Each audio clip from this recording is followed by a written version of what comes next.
Wala pa ako nakita sa Diyos na naglingkod ng tapat, totoo, nagtapat maging sa ikapo, maging sa paglilingkod, maging sa pagdalo, maging sa pag-aalaga ng mga tupa ng Diyos na pinabayaan ng Diyos. Ngayon kung pinabayaan ng Diyos, maglilingkod pa rin kahit pabayaan tayo ng Panginoon.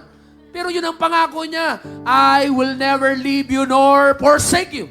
I will be with you wherever you go. And I will be with you even to the ends of the earth. That's the promise from the Scripture.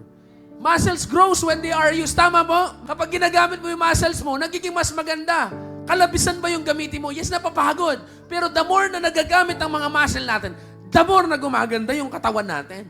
Napapagod ka, nagagamit ka, pero mas lalong gumaganda yung pakinabang sa'yo. If muscles grows when they are used, of course, faith grows when it is exercised. Sa paglilingkod, dun mo lang mararanasan na kapag wala na, God provided.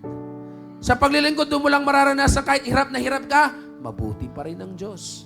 Hindi madamot ang Diyos. Sobrang bait niya. Yun ngang hindi ka gumagawa ng anumang bagay para sa Diyos, pinagpapala ka. Paano kapag may ginawa ka pang makatutulong para sa Kanya? You grow by serving, people of God. Why? Because ministry produces fragrance.